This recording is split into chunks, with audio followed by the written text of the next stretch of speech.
Saio honetan ariketa nahiko zailak egingo ditugunez, bi lagun nahiko adituak bilatu ditut. Alde batetik Marcos eta bestetik Lucas. Eta ni Iker naiz. Sokasaltoko saio hau aurrera eramateko erabiliko dugun materiala, soka luzea eta soka motza izango dira.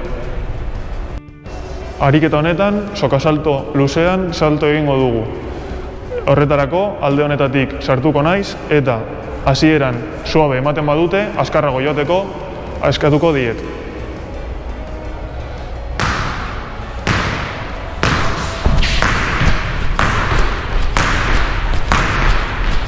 Azkarrago.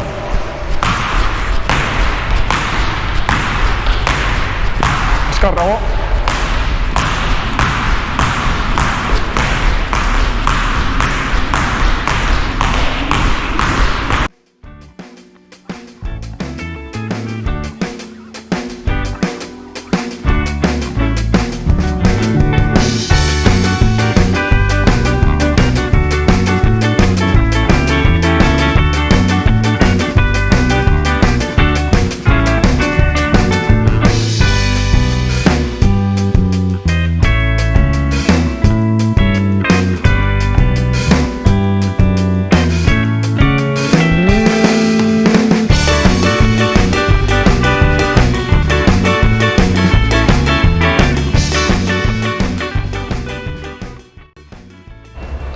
Ariketa honetan, erditik hasita eta soka motza eskuetan izan da eta gure lagunkideak soka luzea izan da, aldi berean egingo dugu salto. Horrela.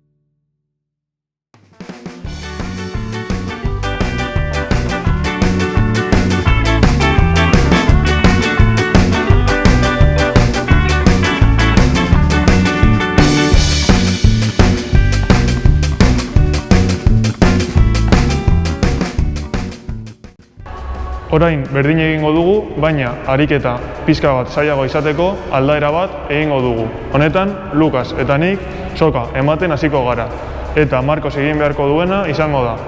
Sokan sartu eta bertan dagoenean bere soka motzarekin ere salto egingo dugu.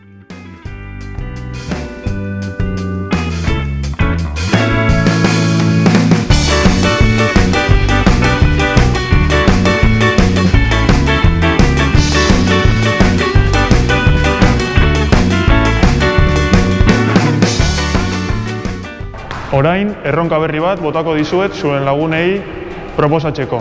Honetan, soka luzea ematen dugun bitartean, hirugarrenak sartuko da eta segidan bere soka motzarekin hasiko da salto egiten.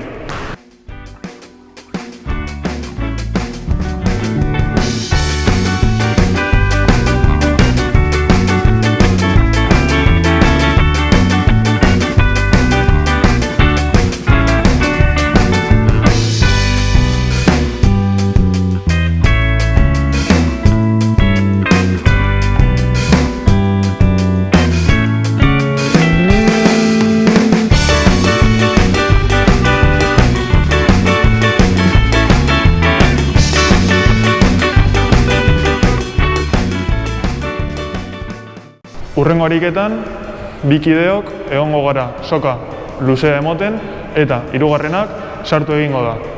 Berak barruan dagoenean, nik soka txikia pasatuko diot eta berak egin beharko duena izango da. Soka motza hartu eta soka luzearen aldi berean salto egin.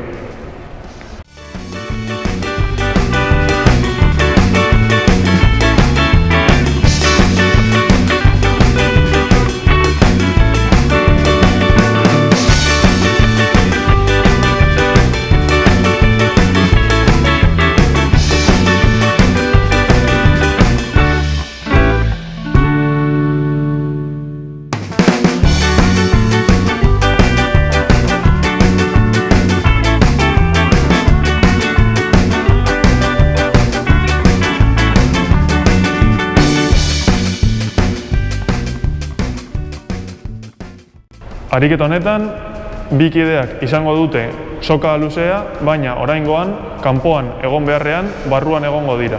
Beraz, salto egingo dute eta ahalik eta denbora gehien. Orain ikusiko dugu nola egiten duten.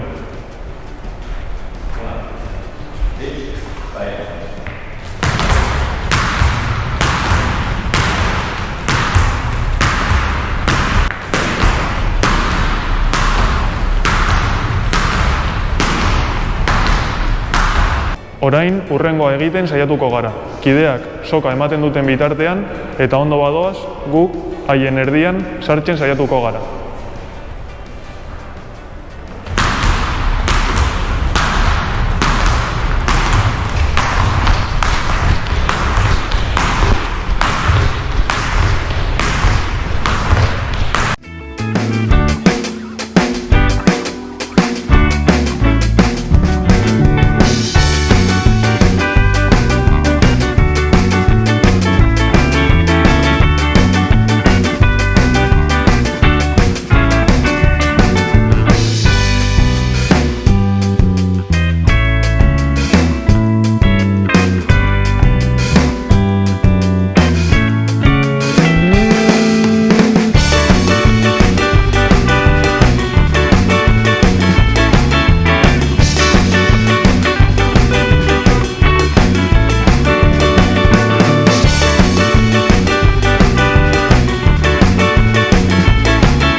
Oraingo ariketan, bi pertsonak egongo dira soka luze ematen eta hasieran sartuko da lehenengo batek soka motz batekin.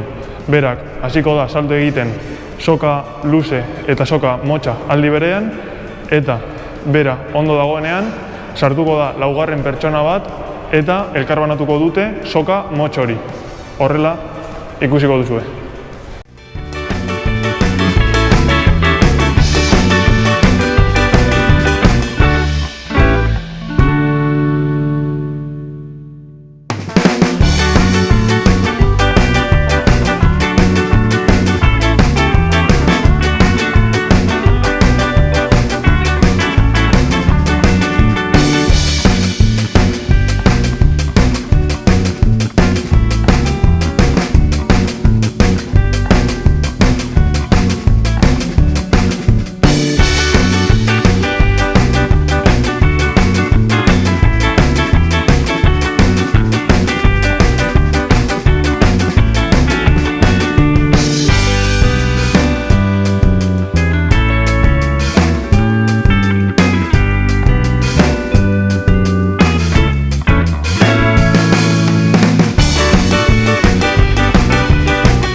Erraza zirudien, Ba ikusi duzuenez ez da erraza. Saiatu zuen kabuz eta espero dugu zuen gustokoa izana. Agur!